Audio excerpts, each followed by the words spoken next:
Imagine being 13 years old, thrown out of school, branded the son of a traitor, forced to sleep inside a cave on a stone bed, and made to work in the fields every single day. Most people would give up, but this boy made a promise to himself. One day, he would become the most powerful man in China. Decades later, he did exactly that. Today, the world knows him as Xi Jinping. But his story did not begin with power. It began with humiliation. Xi was born in 1953, just a few years after Mao Zedong established Communist China. His childhood was anything but ordinary. His father, Xi Jinping, was one of Mao's closest allies and even served as China's vice premier.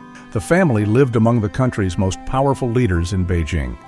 Xi attended elite schools and enjoyed privileges most Chinese children could only dream of. But everything changed overnight. In 1962, Xi's father fell out of favor after supporting a publication that criticized Mao. That single decision destroyed the family's life. He was removed from office, publicly branded an enemy of the revolution, and sent away for hard labor. Then came the Cultural Revolution. Millions of young Red Guards were encouraged to hunt down anyone accused of being disloyal to the Communist Party. Xi's father was arrested, publicly humiliated, and imprisoned.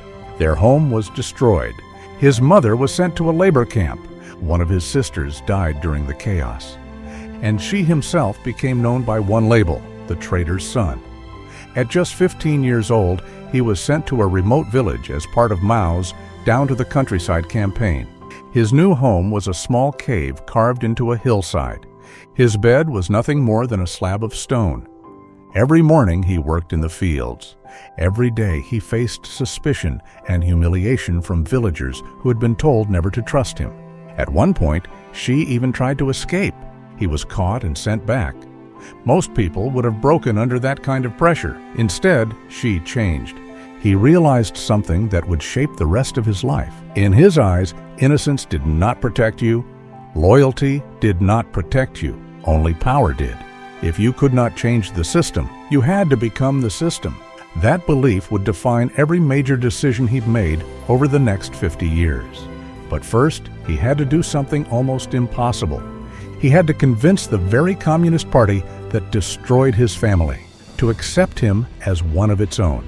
Joining the Communist Party should have been impossible. After all, it was the same party that had imprisoned Xi Jinping's father and destroyed his childhood. Yet Xi kept applying. Again and again, he was rejected multiple times because of his family's political background, but he refused to give up. Finally, in 1974, at the age of 21, he was accepted into the Communist Party. It was the turning point that changed his life. Soon after, Xi earned admission to Tsinghua University, where he studied chemical engineering. By then, China itself was changing. After Mao's death in 1976, a new leader emerged, Deng Xiaoping. Unlike Mao, Deng cared less about ideology and more about results. He opened China's economy to foreign investment, created special economic zones, and transformed small cities like Shenzhen into global manufacturing hubs. Within just a few decades, China went from widespread poverty to becoming the world's second-largest economy. As the country was rising, so was Xi. Instead of chasing attention, he quietly built his political career. He worked in different provinces, solved local problems, and slowly earned promotions. People who worked with him often described him as calm, patient, and careful with his words. Looking back, many believe this was part of a much bigger strategy. Xi rarely revealed his true ambitions. He avoided making powerful enemies and built relationships across different factions inside the Communist Party. Step by step, he climbed higher. Governor, provincial party secretary, then Shanghai, one of China's most important political positions. By 2007, Xi had entered the Communist Party's highest decision-making body. He was now among the most powerful politicians in the country. Many senior leaders believed he would be an easy leader to influence. They thought he would simply continue the existing system. They could not have been more wrong. In 2012, just before Xi was expected to take power, a massive political scandal shook China. A rising politician named Bo Xilai became linked to a murder case involving his family. The scandal destroyed one of Xi's biggest political rivals almost overnight. Months later, Xi officially became the General Secretary of the Communist Party. Then, in 2013, he became President of China. But becoming China's leader was never his final goal. His real objective was something much bigger. He wanted complete control. As soon as Xi took power, he announced a nationwide anti-corruption campaign. Officially, its purpose was simple: clean up the Communist Party. But what happened next changed Chinese politics forever. Xi promised to target both flies and tigers. The flies were low-level officials. The tigers were the most powerful people in the country, and for the first time, even senior leaders were no longer untouchable. Over the next few years, more than 1 million party members and government officials were investigated. Hundreds of senior politicians, military officers, and influential figures were removed from power. Many received life sentences. There is little doubt that corruption was widespread. But many analysts also noticed something else. A large number of those investigated belonged to rival political factions. As the campaign expanded, Xi's opponents disappeared one by one. By the time the dust settled, almost every key position in the Communist Party was held by people loyal to him. Then came an even bigger change.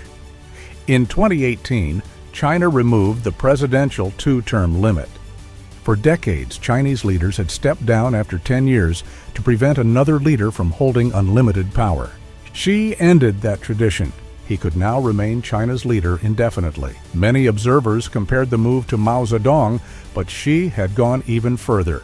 His political philosophy, known as Xi Jinping thought, was written into the Communist Party's constitution while he was still in office, an honor previously reserved for only China's most influential leaders. But Xi's ambition extends far beyond staying in power. He speaks frequently about the Chinese dream. His vision is to restore China as the world's leading economic, technological, and military power by 2049, the 100th anniversary of the People's Republic of China. That goal explains many of China's biggest policies. The Belt and Road Initiative has expanded Chinese influence by funding ports, railways, and infrastructure across more than 140 countries. The Made in China 2025 strategy pushed China to dominate industries like electric vehicles, batteries, robotics, drones, and advanced manufacturing. And perhaps the most sensitive issue of all, Taiwan. Xi has repeatedly declared that reunifying Taiwan with mainland China is a historic mission that cannot be delayed forever. It remains one of the greatest flashpoints in global politics. But despite China's rise, Xi also faces growing challenges. Economic growth has slowed, the real estate sector is under pressure, youth unemployment has risen, and China's population has started to decline. History has shown that the more power a leader gathers, the fewer people remain willing to challenge their decisions. That was one of Mao Zedong's greatest weaknesses. Some experts believe Xi now faces the same risk.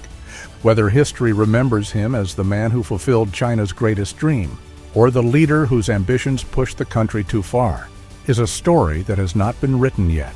But one thing is already certain: the boy who once slept alone in a cave became one of the most powerful leaders of the 21st century.